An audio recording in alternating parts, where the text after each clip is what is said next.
Hey,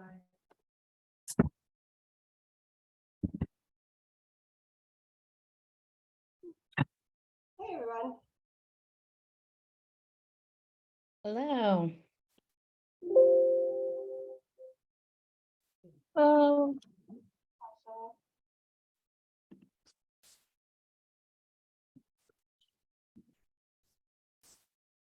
Give people a few minutes here. Sorry, I was moving something. It's very loud. Sorry for what? Oh, I just said I feel like I moved something in my house when I was unmuted. It was very loud, so I was apologizing. No worries, no worries.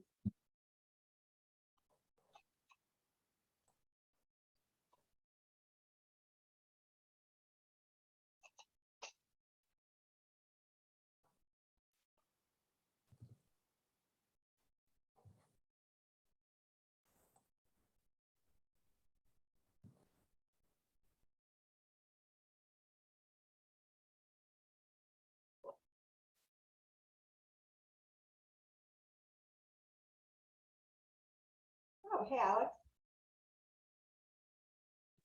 Hi, Melissa. How are you? I'm good. How are you? Good. You've been having a good summer? Yeah, it's good so Yeah. far. Yeah. Well, 2 weeks left, so.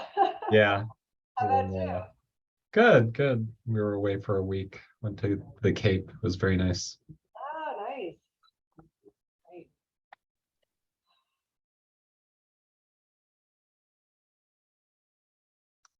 All right. Any? Yeah, I went away in July, which seems like a while ago now. We went down to South Carolina, so that was nice. Been here all this month, so. Hey, Laura. All right, why don't we go ahead and get started? We'll do some updates, introductions first. We want to welcome our new research coordinator. Caitlin, you want to introduce Anushree? sure. Yeah. So we're very excited to have Anushree here. It's her first day with us today after orientation. So Anushree, if you want to say a quick hello, she'll be joining to work on the World Trade Center work with Fred Koch, Catherine Ornstein, and Will Hahn. Thank you. Yeah, I'm super excited to be here and in the city. So I'm looking forward to working with the team. Yeah. Great, welcome. Thank you. We plan to invite that group once they kick off and get started again. So maybe towards the end of this year into early next year. I kind of want to hear more about that World Trade Center project. So welcome, it's exciting. Yeah, it is. A quick background, I worked as a research specialist for 2 years with the dental informatics team at Indiana University, the department of the School of Dentistry, and now I'm here. Yeah.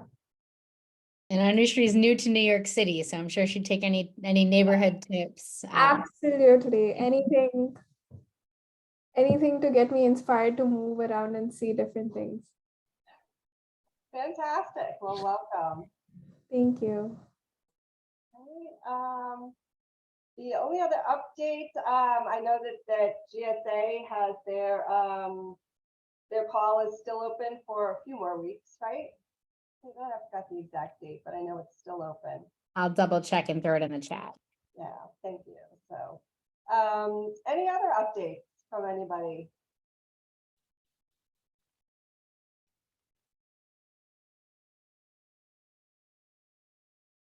All right, I think we will go ahead and get started.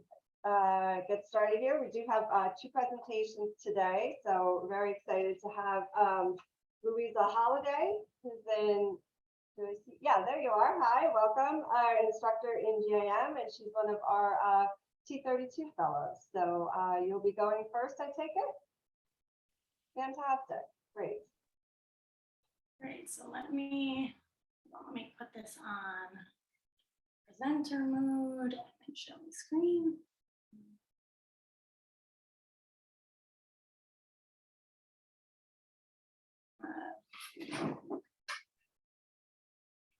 Oh, that's not Sorry, moment of technical difficulties. Okay, share. And Julia's going to take notes for me. Thank you, Julia. I find I get a lot more out of these when somebody else is taking the notes, so I can just kind of pay attention and respond in real time. So I'm going to present to everyone today, and I know I have just like 20, 25 minutes. On my K aims, the title is Neighborhood Incarceration Rate as a Determinant of Place-Based Health Outcomes Among Non-Incarcerated Older Adults. So just briefly about me, for people who don't know me. So I was born here in New York. I'm very passionate about neighborhood health disparities. I'm a general internist. I am not a geriatrician. I trained at Monty in social internal medicine. And following that, I just completed the National Clinician Scholars Program, which used to be called the RWJ at Yale. And that's a health services research fellowship with a focus on policy. So my goals today, give you a little bit of a sense of sort of my big picture trajectory, what I'm hoping to get out of the K, walk you through my aims and approach. And I have some specific sort of geriatrics focused questions for the group that I'm hoping I can get your help with. So just to give you the logistics, my goal is to submit this October, the deadline is October 12th, to the NIA. This is a KO8, and my mentorship team includes a great group from Sinai, Carol Horowitz, Alex Fetterman, Al Su, Dion Liu, and then a mentor of mine from Yale, Emily Wong, who is an expert in incarceration and health outcomes and mass incarceration and public health. So just to give you a sense of sort of my overall goal and what I'm hoping to get out of the K, I really want to develop expertise in how neighborhood social context shapes health along the life course and mediates racial and socioeconomic health disparities, and to do policy relevant research. So the training goals for my K, one is to develop more sophisticated biostats techniques. Two is learning additional spatial analysis. And the third is really developing geriatrics expertise.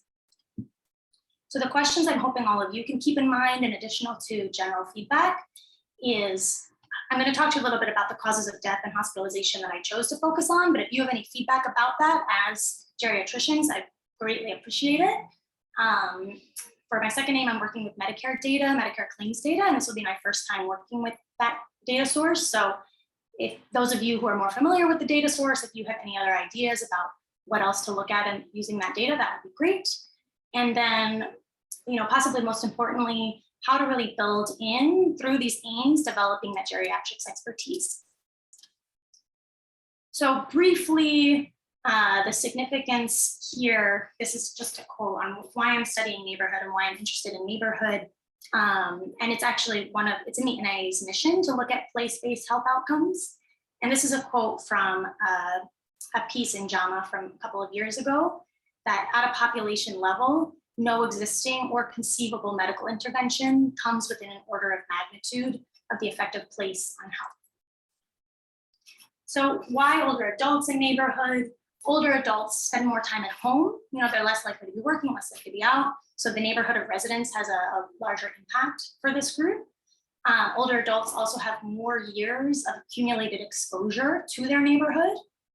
Their social networks are more geographically limited, so to people who are also living in their neighborhood. And because of high levels of racial segregation in this country, neighborhood also likely contributes to racial health disparities among older adults. So how does mass incarceration play into this? So the United States incarcerates more of its population than any other country in the world, but that incarceration is not distributed equally across the population. For example, looking between neighborhoods, including within New York City, rates of incarceration vary up to 1,000 times.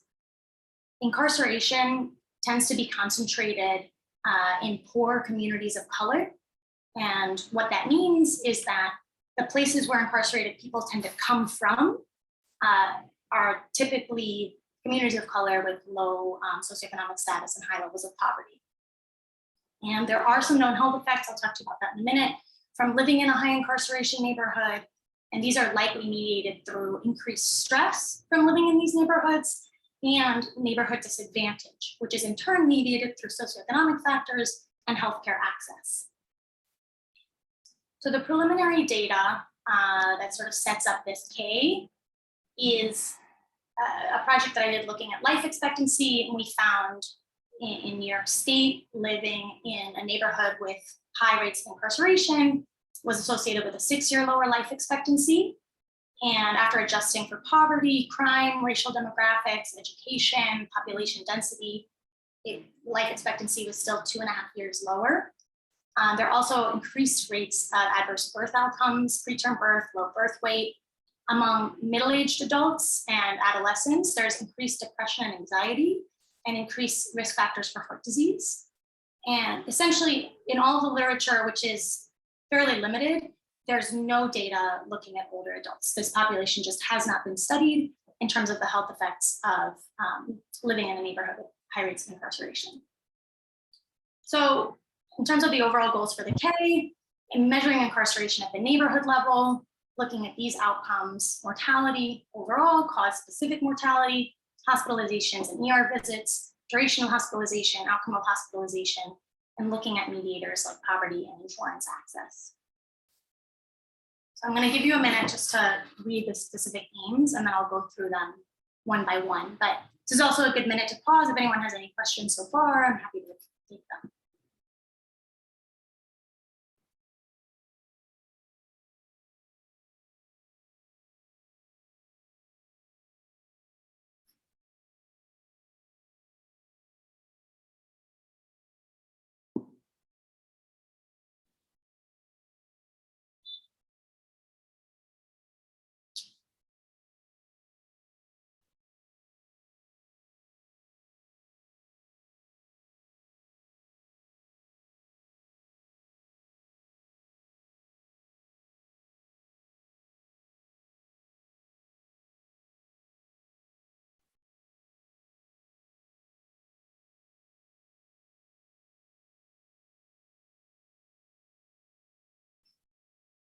Okay, so I'm going to go through them one by one.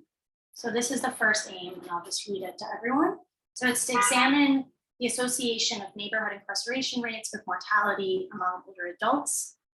And the first hypothesis is that higher neighborhood rates of incarceration will be associated with higher age and sex standardized mortality rates among adults over 65 after controlling for neighborhood poverty, education, insurance, crime, and racial demographics. And the second hypothesis is that preventable deaths, including from diabetes and hypertensive disorders, will be more common in adults over 65 living in high incarceration neighborhoods compared with low incarceration neighborhoods. And the methods for this aim, I'll be using vital statistics data from New York City, census data for some of the other variables, and state incarceration data. I have data on deaths over 10 years. This is all individual level data, including sociodemographic variables and cause of death, and census tract of residents prior to death. And for the analysis, we'll be aggregating the data to the census tract level, examining across quintiles of incarceration rate, calculating age and sex standardized life expectancy among adults over 65, adjusting for neighborhood characteristics, and performing a mediation analysis looking at poverty and insurance as mediators. And the skills and training goals for aim 1 are learning to work with vital statistics data, which I've never done before, and using ICD codes, which I also haven't done, in the research setting, and learning age and sex standardization and this kind of epidemiologic modeling. So, any thoughts there? Should I move on to aim 2?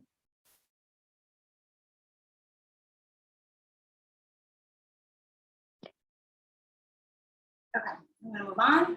So for specific aim 2, this is to examine the association of neighborhood incarceration rates with emergency department use and hospitalization for cardiovascular diseases and diabetes. So the first hypothesis is that older adults living in high incarceration neighborhoods will have higher rates of emergency department visits and hospitalizations for hypertension, heart disease, and diabetes compared with those living in neighborhoods with low incarceration rates, after adjusting for individual level sociodemographics, insurance status and comorbidities, and neighborhood level poverty, education, and crime. Methods for this will be using Medicare claims data.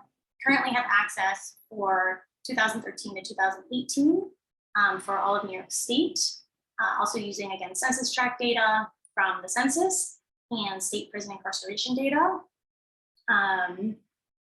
This is all going to be patient level data. So individual data, information on admissions, emergency visits, the reason for the admission, the outcome of the admission. And the analysis will be first descriptive, looking at rates of hospitalizations, duration and outcomes, and then disease specific, looking at heart disease, hypertension, and diabetes, using multi-level modeling, so controlling for both individual and neighborhood level covariates, and Cox modeling to look at outcomes. And the skills and training for AIM-2 is one, learning to work with claims data, which I've never done, Medicare data in particular, learning multi-level modeling and Cox modeling. And I think here is where I can best build in sort of learning additional geriatrics expertise, learning about hospitalizations for older adults in particular, emergency visits for older adults in particular, including outcomes and where people go after the hospitalization. Any thoughts here? Should I move on?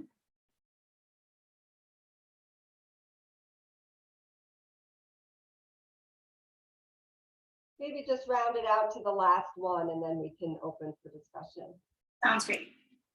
Oh, and then this is just for that particular AIM. That's really, I think this AIM is where I have the most questions for this group because this is using Medicare data.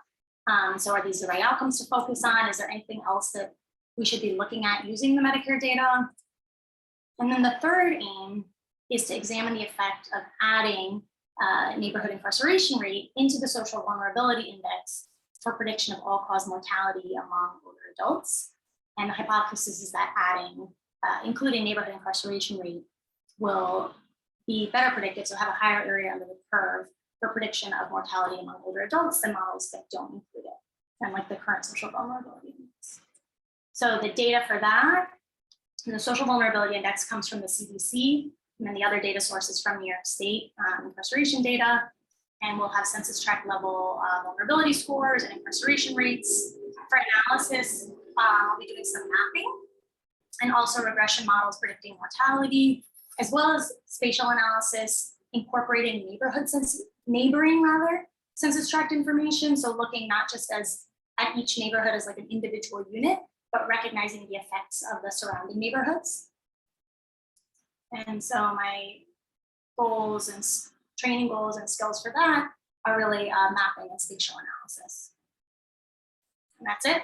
Those are the aims. So I think we have like 10 minutes for discussion. Go back to the names, to the big names page.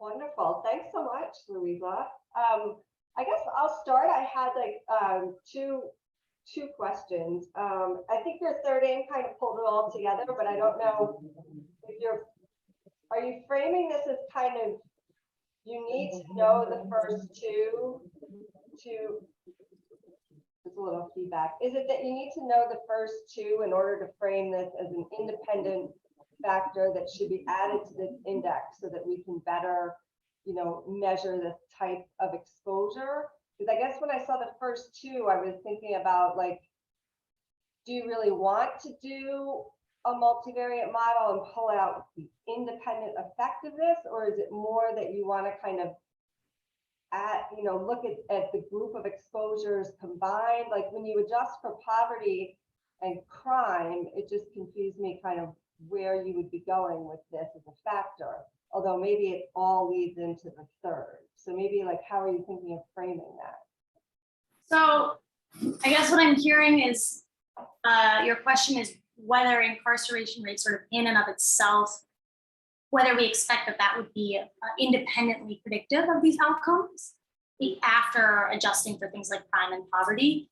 And thus far, the research that's looked at this has found that it's independently predictive even after adjusting for these other factors. So I think the preliminary data supports looking at it that way. That said, with sort of place-based analyses, you can't fully disentangle all of these things. And from sort of a community level intervention standpoint and a policy intervention standpoint, there's some things that would target all of these things at once versus targeting individual things. But I think looking at whether it's a contributor and also whether it's an independent predictor, which again, I hypothesize it will be based on preliminary data. I see it as sort of looking at both the independent and the kind of compound association. And as far as like coming together for AIM-3 and like whether we need AIMS-1 and AIM-2 to be positive to show that. I mean, one of the things I talk about in sort of the significance section in the background of the grant is that, you know, it might be that neighborhood incarceration rate is just capturing something that these other variables haven't yet been able to capture when they're looking at sort of place and neighborhood disadvantage. So it might, there's good causal reasons to think that neighborhood incarceration rate, you know, is a real player here in terms of place-based health outcomes, but maybe it's not the actual incarceration rate, but it's something else, it's some other unmeasured confounder. But either way, the question is, this is data that we can get.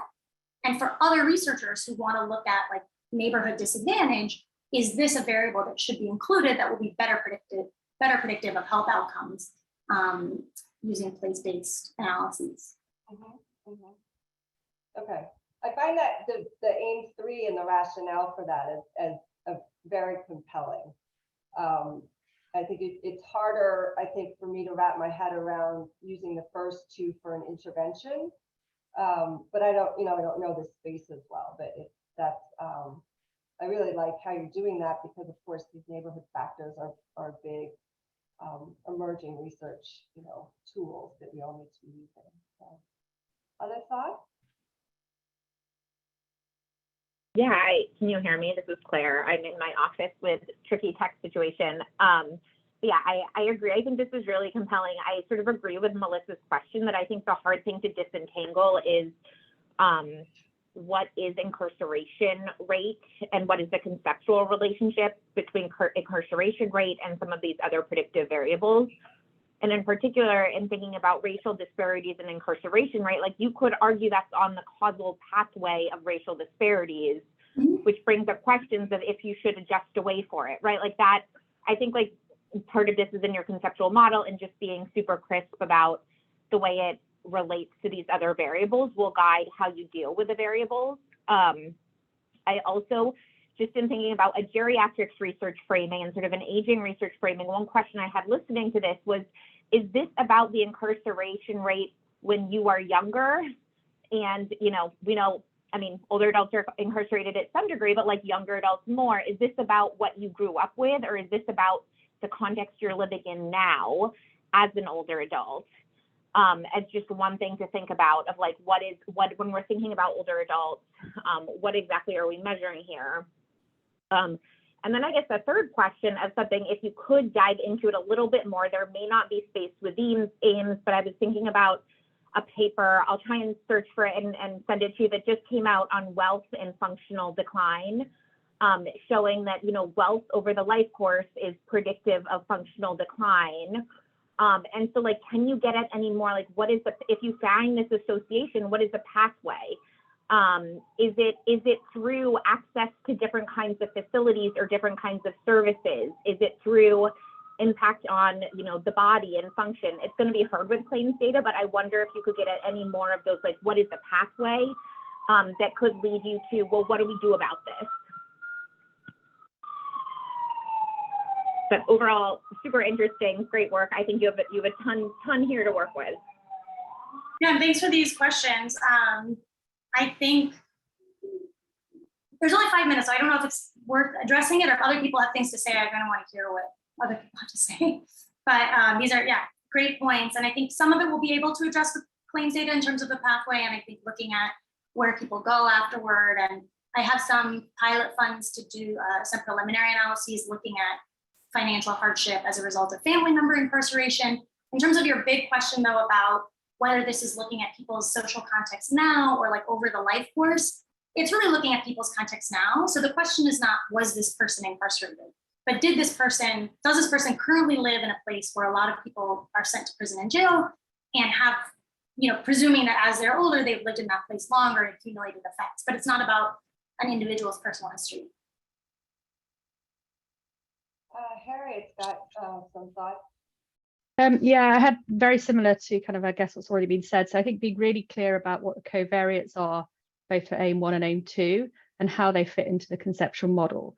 The way I'm reading it is your aim 1 is all neighborhood level covariates, and that's kind of setting up incarceration as being important in relation to mortality. And aim 2, you're kind of taking that a bit further, looking at kind of intermediate outcomes, but also then beginning to control for those individual level covariates is kind of how I'm reading it. I hope I got it right. Is that right? Yes. Is that kind of, yeah, okay, great. So that's how I read it. And then aim 3 kind of then wraps up really importantly kind of, well, what does this mean? But I think being really clear about, those covariates is really important, because I'm thinking, well, why are you adjusting for this now? Why are you adjusting for this? What's, and what are we going to be left with after you've adjusted out those things? And so I guess to that point, I also kind of worry a little bit. I think this is common in all of this kind of area of delineating that neighborhood level effect from the individual level effect, which is what you're doing in your multi-level, but are you going to get enough variance in the two? But I think that's kind of a common theme of all of this. Are you going to be able to find those areas where you've got super high incarceration, but people who are actually well, in order to be able to disentangle the neighborhood level effect from the individual level effect? And then I just put in the chat just before Claire said it, which is the whole life course perspective, which is obviously really important. So I understand that you're not kind of looking at a life course perspective, but do you have a way of addressing the concern that, how much are people moving in and out of this neighborhood? Can you look at, is there any way to get at that, how much people move over their life course, and therefore arguing that actually, movement over time isn't much or as much, or something to that, because that's especially because the life course is kind of really important in this area. No, Yeah, Claire said, and then Claire said historical neighborhood data. So how do we know that neighborhoods are kind of what they were? And that's kind of, so either the neighborhood changing and or the person changing with respect to the neighborhood. I'm doing another study looking at stability of these rates over time. So I think that'll help with that. So thank you for pointing that out. And also I think that is an important limitation. We don't know how much people are moving, but finding some data about the relative stability, I think, will be helpful for the life course perspective. So thank you guys for pointing that out. And I think too, Louise, oh, sorry. It's Jenny, I'm sorry, I'm not in camera, but I just think thinking too about why older adults a little bit more, and infusing that piece of it in here, not just that they're one other demographic group, but trying to figure out like you said initially, nothing comes to mind immediately, but I'll, think more about how to really think of this from a geriatric perspective, and what makes it not just about an age cutoff, but also sort of about that care experience. If there's other either variables to bring in, or really to emphasize function, but something so that it isn't just older adults because of an age cutoff, it's older adults because of a really kind of unique experience. I think infusing that, I think will be really helpful and help kind of guide it in that direction too. Yeah, thank you for that. And when I have a little more time, I'm in the actual grant, one of the things I do talk about is how older adults are actually more dependent on kind of younger family members, and how then those kind of neighborhood effects and connections can affect this group in a really particular way. So thank you for addressing that, because I think it is important, and I think it will tie things in better to the NIA and to older adults.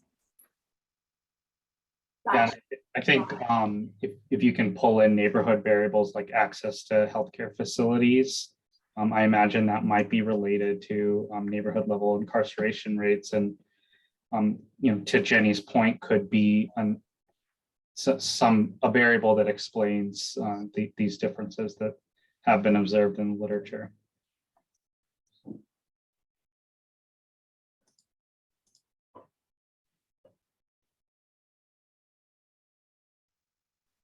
One final thought, and just thinking about older adults and kind of where they live now and stability of those neighborhoods. I mean, a lot of those older adults, I couldn't tell if you were, I just missed the beginning. I wasn't sure if this is New York City or New York State.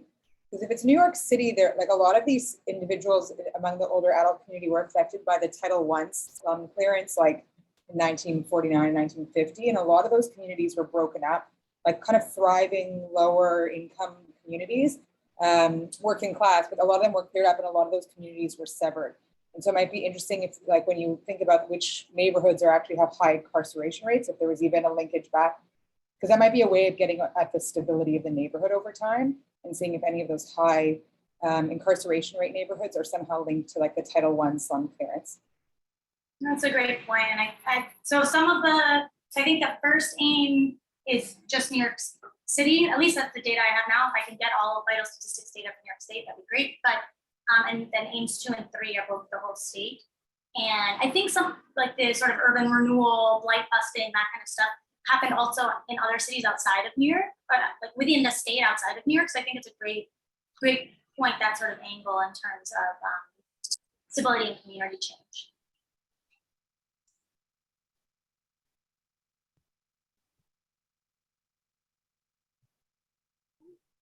It's 12:31. I don't want to heat up on next presenter's time, but this was all very helpful. So thank you so much. And please, other thoughts. I think a lot of you are interested in related topics. So please feel free to reach out, email me. I would love to talk about it more, and very much appreciate your expertise. So thanks, everyone. Wonderful. Thank you for sharing, Louisa. That was great. Okay, next, Liwa. So Liwa Lee, as most people are familiar, is an assistant professor in both pop health and geriatrics and palliative medicine. She's our on-site biostatistician, helping out with many of our more rigorous analytic modeling that we're doing. So she's going to share some of her work. Yeah, thank you, Melissa, for the nice introduction. I am going to screen sharing my slides. Are you guys able to see it? Yes. Okay, awesome. So this project, I think I have presented a while ago while I was still working on it. But right now, I think we kind of completed, so would be more in much better shape. But yesterday we just got no from the Journal of Gerontology, and with a lot of good comments. So today I probably are gonna go over very quickly, and also would like to have your thoughts and the input to see how we can improve it. So the title of the project is Examining Annual Transition in Healthcare Spending among Medicare beneficiaries using multi-state Markov models, analysis of Medicare current beneficiary survey data 2002 to 2018. So I am gonna start with the motivation, followed by method and the results, and then share, the key findings. So last time when I presented this work, the U.S. spending on healthcare was about 3.8 trillion in 2019. Now in 2020, it reached 4.1 trillion and accounting for approximately 20% of GDP.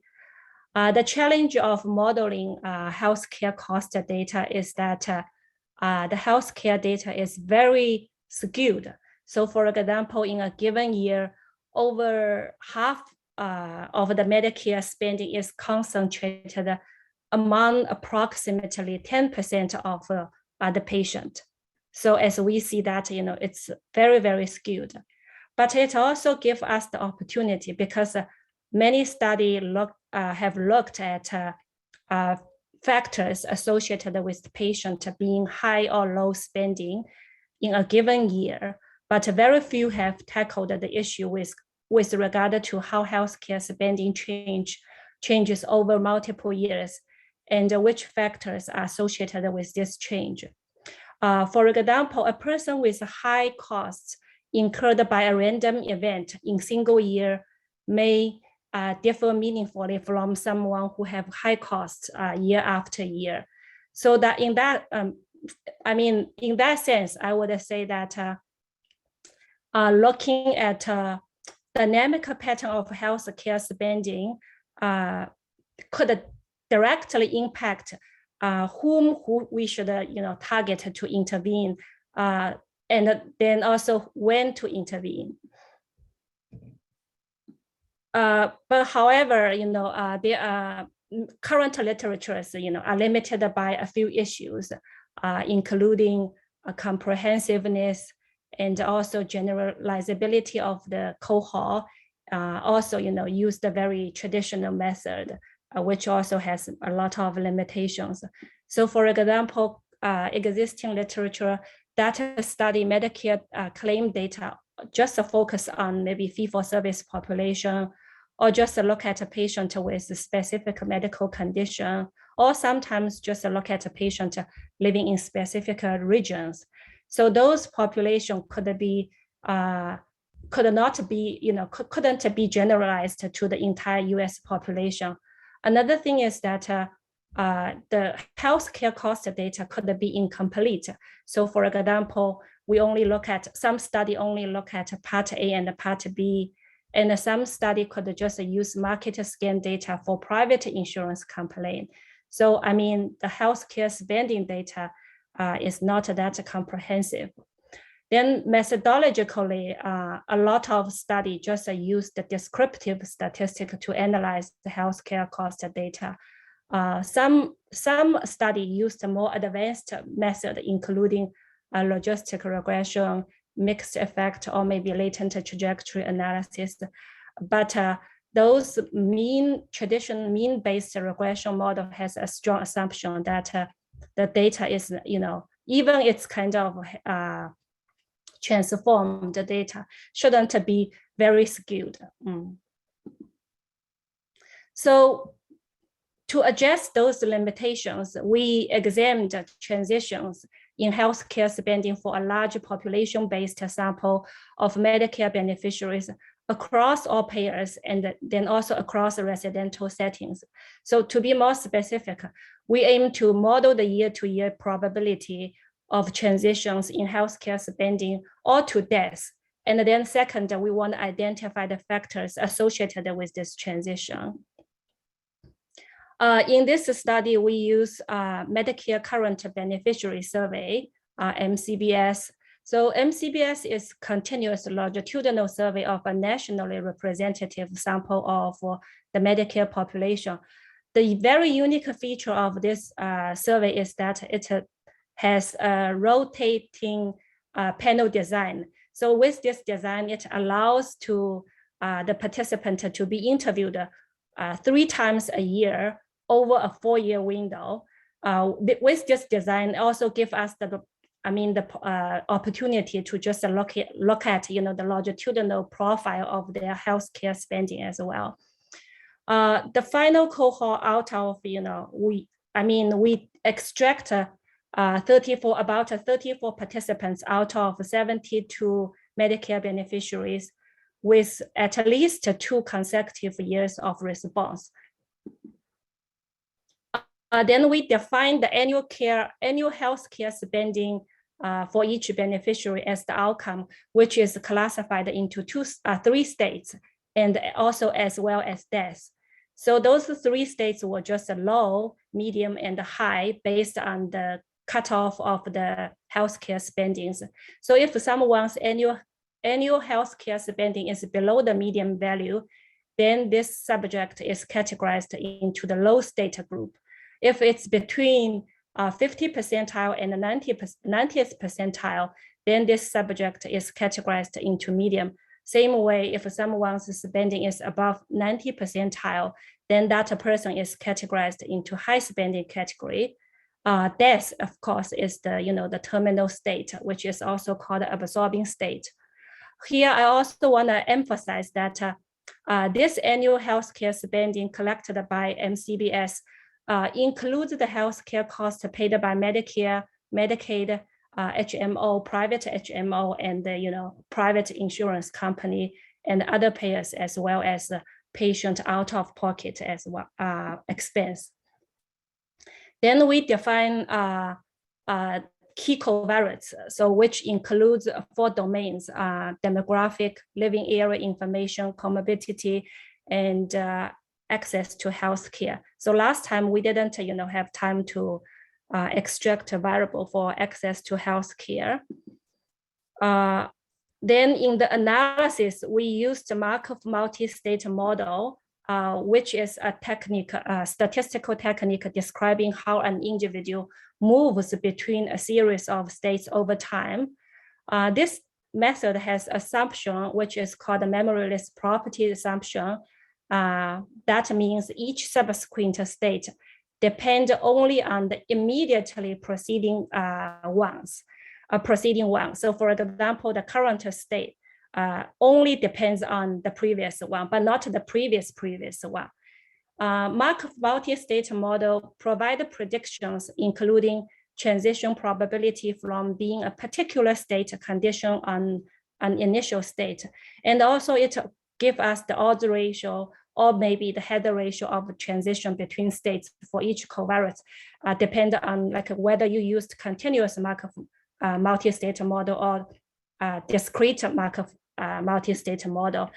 It also gives us the sojourn time, which is defined as the average time an individual spent in each state before making any transition to other states. So the first of all, we check the assumption. We randomly select 1,400 subjects and perform the test. And we repeat this process 100 times and collect p-value from each test. So the result shows that above 90%, around 90% of the randomly select sequence contained the p-value, which is greater than 0.05, meaning that the assumption was met. And this slide is the table 1, so showing participant characteristic at baseline. So as we see that the 50 percentile and the 90th percentile of the healthcare cost spending is about $6,700 and $59,000. And the characteristic of 3 groups are very different, statistically different. I mean, pretty much for all covariates. Comparing to the participants in the low and medium spending group, the participants in the high spending group are significantly older. They are more likely to be female, and they are more likely to reside in Northeast area. Also, they are more likely to live in the facility, more likely to report those serious illnesses. Then in the result, we also report the estimated transition probability. So as we can see that, this is, the left slide is the estimated transition without adjusting for covariates. The right one is the one that adjusted for the covariates. So basically we can see that the majority of the participants stayed in the current state, remained in the current state. About 70% the people stayed in the low spending category, and then about 72% of the people remained in the medium spending category, and about 60% of people remained in the high spending category. And of course, compared to the participants in the low spending category, the people in the medium spending category are more likely to transit into high spending category. Similarly, compared to the people in the medium category, the people in the high spending category are less likely to transit to the low spending category. This slide is very busy, so provides us the estimated association between potential factors and the transition in healthcare spending and the death. But just to highlight something, I would say that the transition from the low spending to higher spending category are statistically associated with age, older age, and living in the facility, and also living in the Northeast region. And also they are associated with the presence of serious illnesses, such as cancer, dementia, and they also, whether they need ADL help or not. But interestingly, we also found that compared to the cancer, in the patient with cancer, they are more likely to transit to death from higher spending category. But the patient with dementia, they are more likely to transit to death regardless of their initial state. So they could be, compared to the patient without dementia, they are more likely to transit to death either from low spending category, or medium spending category, or higher spending category. The next step, we also want to look at, if this association differs by the region, then we also did the stratified analysis by region. So both 50th and 90th percentile of the healthcare cost for the Northeast region were consistently higher than for the rest of 3 regions across the study years.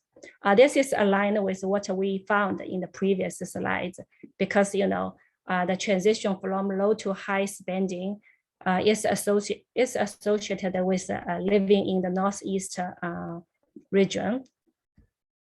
But when we take a closer look at stratified analysis, we also found that this association is very similar across the region. I didn't show all the results from the 4 regions, but just to try to give you an example, I take the South region here, and we also found that the factors associated with the transition from low spending to high spending are very similar. So for example, older age, living in the facility, cancer, the patient with cancer, the patient with dementia, and also they needed the ADL help. The last thing that we also report is the estimated sojourn time spent in each spending state. So after we adjust for those covariates, we found that the average time that they spend or they remained in the category, in the low spending category, is about 3 years. And the average time they spend in the medium spending category is about 3.5 years. And respectively, it's 1.7 years in high spending category. So the strength of our study includes that we used a very flexible framework to study the dynamic patterns of healthcare spending in both directions, instead of focusing on the persistent pattern or one-way trajectory. Another thing is that, the Markov multi-state model also handles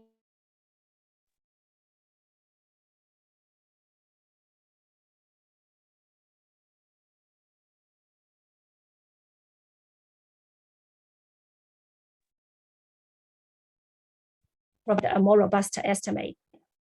Because, compared to the traditional models, traditional mean-based models, those models have a very strong assumption that the distribution shouldn't be non-heavy tail. And then a lot of cases, those observations with extremely high value, a lot of times were considered as outliers. Even we transform it, one of the reviewers said, shouldn't be an issue because we have 2-part model, and then we can also use the log as a link function. But I would say still in our previous project, we found that even we log transformed it, the healthcare cost data could be very skewed. But we also have a few limitations. One is that Markov multi-state model requires a moderate sample size to estimate a coefficient for each covariate and each transition. But given 3 years time horizon, there are limited sample size or limited observed transition to compute stable estimate for each transition, for each covariate. And another thing is that the memoryless property assumption, that assumption requires that future state depends only on the current state. so does not allow the incorporation of previous clinically important health condition to the model. Of course, as other studies, there could be other important variables that were not included into our studies, that those variables could be not measured or collected by MCBS, such as severity of the comorbidities. And then in the end, I want to summarize our findings. So again, the majority of the participants remained in the same spending category from 1 year to the next. The transition from low state to a higher state or death was significantly associated with older age, living in facility, requiring help with ADLs and certain serious illness. And we also find that living in or moving to certain regions were also associated with spending state transition. However, we also found that the factor associated with transition from low to higher spending state was similar across regions. That could suggest that geographic differences in price may not explain regional variation. So here are a few key references. And I also want to acknowledge that this work is done by the entire team, including the analysts in our department and the mentors in both departments. Thank you. Yeah, now I really would like, I'm happy to take questions and also would like to have your thoughts as well. Great, thanks so much, Leva. Comments or questions?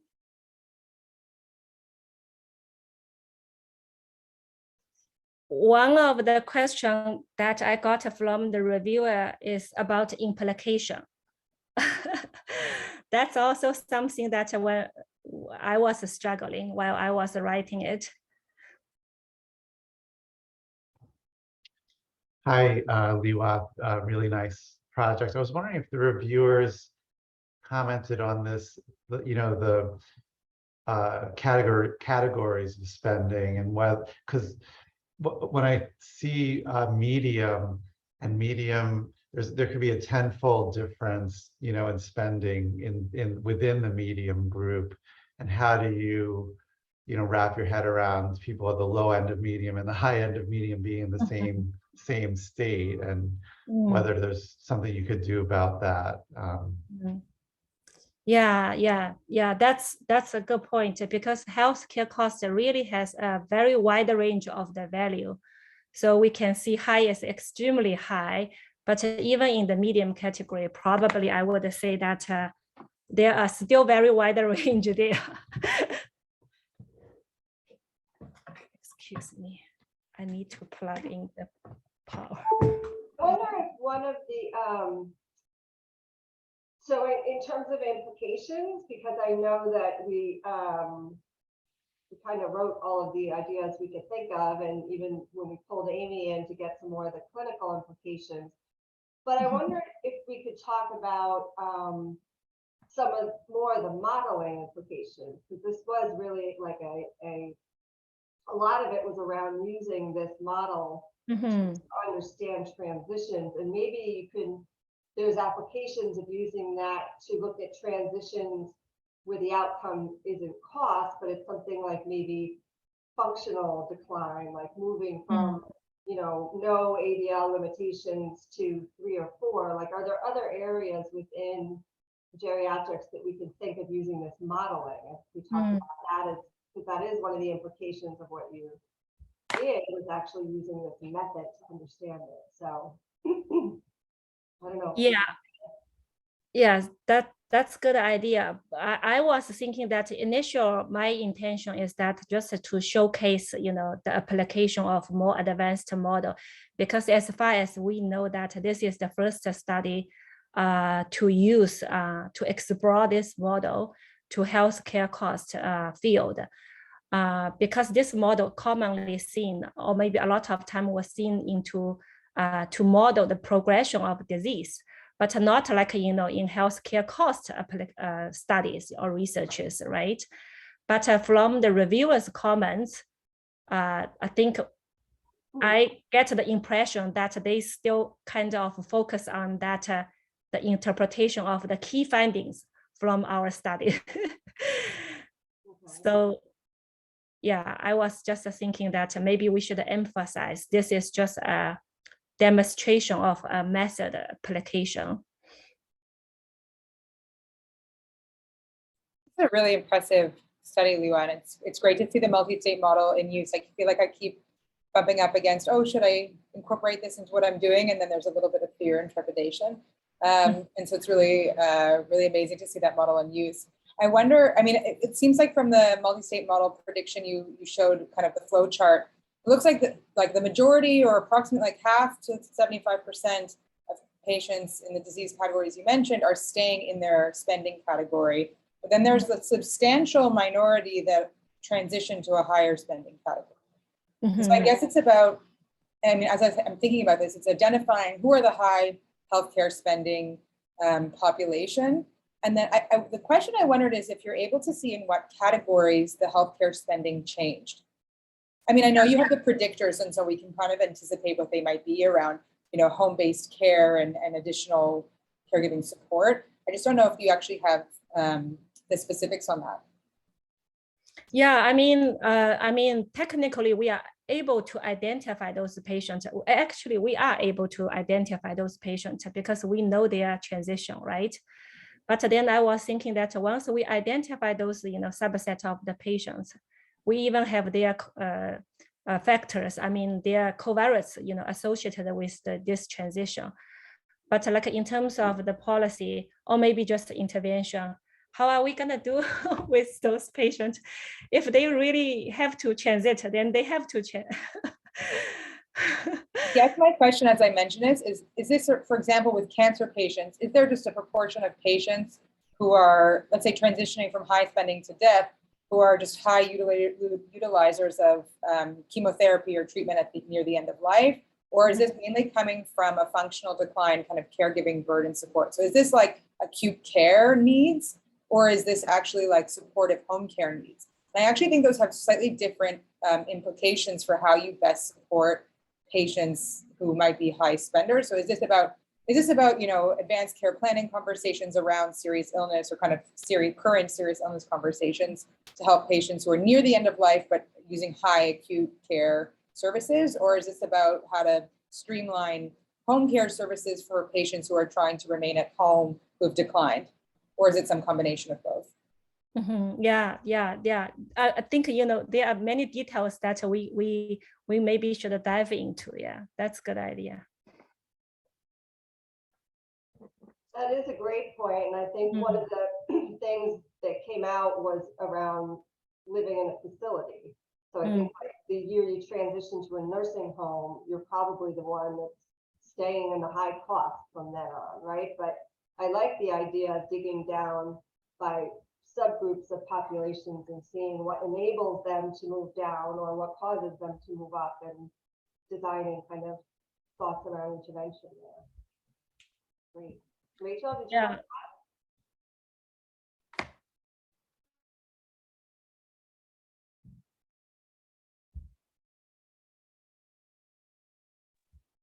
Anyone else? I have a quick question. How is age incorporated into this? So like, imagine if you know, began in older age with the survey, you might start with the high spending, you're less likely to transition versus, does the model adjust for age, or how is that incorporated? Yeah, we just include age as a key covariate. Yeah, I think I actually both reviewer kind of, you know, raised that question as well. But I think slightly different. They were asking like, you know, where we cut age by 75 years old is kind of arbitrary. So for example, yeah, I think